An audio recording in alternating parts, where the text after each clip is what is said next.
নিজেরা চাঁদা তুলব না, নিরীহ জনগণের কাছ থেকে জুলুম করে এবং কাউকে চাঁদাবাজি করতে দেব না। আমরা সমাজের অপকর্মে লিপ্ত, দুর্নীতিতে লিপ্ত, চাঁদাবাজিতে লিপ্ত, তাদেরকে একটা সিম্পল মেসেজ দিতে চাই। এই সব অপকর্মের বিরুদ্ধে লড়াই আমরা শুরু করেছি, এগুলা খতম না করে আমরা বিশ্রাম নেব না। আমরা তো সরকারের কেউ না, আমরা সরকারকে দাবি জানিয়েছি, কিন্তু এই সরকার কিছুই করতে পারেনি। আমরা কথা দিয়েছি দেশবাসীকে, আপনাদের ভালোবাসা এবং সমর্থনে আল্লাহ রাব্বুল আলামিন যদি আমাদেরকে দেশবাসীর খেদমতের দায়িত্ব দেন, সরকার গঠনের সুযোগ দেন, আমরা নিজেরা চাঁদা তুলব না, নিরীহ জনগণের কাছ থেকে জুলুম করে এবং কাউকে চাঁদাবাজি করতে দেব না। অফিস আদালতে ঘুষের বাণিজ্য আর চলবে না, অবৈধ দখলদারি বরদাস্ত করা হবে না, দুর্নীতির মূল জড় কেটে দেওয়া হবে ইনশাআল্লাহ। আমরা একটা দুর্নীতিমুক্ত বাংলাদেশ দেখতে চাই। জাতি, ধর্ম, দল, মত নির্বিশেষে 18 কোটি মানুষের প্রত্যেকটা নারী পুরুষ রাষ্ট্রীয় সংবিধান স্বীকৃত তার সকল অধিকার সমানভাবে ভোগ করবে ইনশাআল্লাহ। আমরা সকলের জন্য ন্যায় বিচার কায়েম করব। বিচারে কারো প্রতি কোনো সামান্য তারতম্য করা হবে না। আমাদের শ্রমিক ভাই বোনদেরকে নিজেদের ন্যায্য দাবি আদায়ে রাস্তায় নেমে আর জীবন দিতে হবে না। তারা ঘরে বসে তাদের অধিকার পাবেন। শ্রমিকরা যদি তাদের শ্রমের ন্যায্য মূল্যায়ন পায়, তাহলে মালিকরাই উপকৃত হবেন। RICL TMX, যুগের পর যুগ স্থাপনা থাকে মজবুত। তখন তারা সন্তুষ্টির সাথে পূর্ণ যোগ্যতা উজাড় করে তারা তখন কলকারখানার গতি বাড়িয়ে দেবে। এতে মালিকরাই উপকৃত হবে। শ্রমিক টকাইয়া কোনো মালিক বাঁচবেন না। শ্রমিক মরলে আপনার ইন্ডাস্ট্রি বা কারখানারও মৃত্যু হতে বাধ্য। আমরা এখানে শ্রমিক মালিক সংঘাত চাই না। আমরা চাই শ্রমিক মালিক পরস্পরের সহযোগী, পরস্পরের ভাই। আমরা এই সহমর্মিতা, সহযোগিতার ভাবটাই আমরা এখানে স্থির করতে চাই। কিন্তু আফসোস, যুগের পর যুগ বিভিন্ন শ্রমিক সংগঠন আমাদের শ্রমিক ভাইদের অধিকারকে বিক্রি করে নিজেরা লাভবান হয়েছে।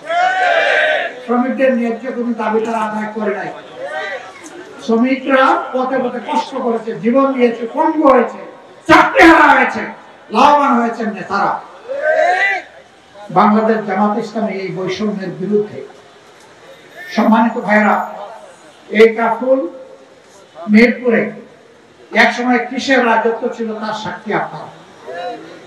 আল্লাহ তাআলার কাছে সাহায্য চাই, আবার যেন সেই দুঃশাসন এখানে ফিরে না আসে, কারো হাত ধরেই যেন এখানে ফিরে না আসে।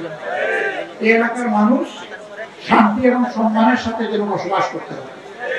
ব্যবসায়ীরা তাদের জায়গায় ব্যবসা করবেন, চাকরিজীবীরা চাকরি করবেন, ছাত্রছাত্রীরা তাদের লেখাপড়ার কাজ চালিয়ে যাবেন, মা বোনেরা পেশাগত এবং সাংসারিক দায়িত্ব পালন করবেন। যার যার জায়গায় সম্মান এবং নিরাপত্তার সাথে তারা এই দায়িত্ব পালন করবেন।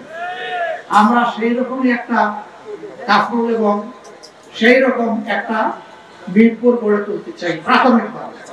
এবং আমরা সারা বাংলাদেশের চিত্রই একাকার, একই ধরনের। আমরা কোথাও উন্নয়নের ক্ষেত্রে কোনো বৈষম্য চাই। এই কাফরুল এবং মিরপুরে কোনো খেলার মাঠ নাই, পার্ক নাই, সাঁতার শেখার জন্য সুইমিং পুল নাই, রাস্তাঘাটগুলো পর্যাপ্ত নয়, অপর্যাপ্ত। যা আছে কিছু কিছু জায়গায়, বেশ কিছু জায়গায় ভাঙা চোরা, ড্রেনগুলা খোলা, ময়লা, দুর্গন্ধযুক্ত। এটা শুধু মিরপুর আর কাফরুলের দৃশ্য না, এটা আমাদের আধুনিক তিলোত্তমা ঢাকার দৃশ্য। আপনি ঘর থেকে বের হয়েছেন, হয় আপনার নাক দুর্গন্ধ প্রুফ হয়ে গেছে, অথবা নাক চেপে আপনাকে রাস্তা অতিক্রম করতে হবে। এর পাশাপাশি ছিনতাইকারী, চোর, ডাকাতদের, বাটপারদের হাতে আপনাকে করতে হবে। আমরা এই সকল যন্ত্রণা থেকে সমাজকে মুক্তির জন্য লড়াই করতে চাই ইনশাআল্লাহ। আমরা সমাজের অপকর্মে লিপ্ত, দুর্নীতিতে লিপ্ত, চাঁদাবাজিতে লিপ্ত, তাদেরকে একটা সিম্পল মেসেজ দিতে চাই। এই সব অপকর্মের বিরুদ্ধে লড়াই আমরা শুরু করেছি, এগুলা খতম না করে আমরা বিশ্রাম নেব না, আমরা থামবো না ইনশাআল্লাহ। মাঝপথে থামার কোনো প্রশ্নই আসে না। সব কিছুকে গ্রাউন্ড লেভেলে নামিয়ে না আনা পর্যন্ত আমাদের লড়াই অব্যাহত থাকবে। সেই লড়াইয়ের কি গর্বিত অংশীদার আপনারা হবেন? রাজি আছেন? যে আমাদেরকে দিয়ে আপনারা আবার ঘরে বসে থাকবেন কিনা? না না, আপনাদের সাথে পিছনে সামনে থাকবো আমরা জিতবো না হারবো, এটা আল্লাহ তাআলার ফয়সালা।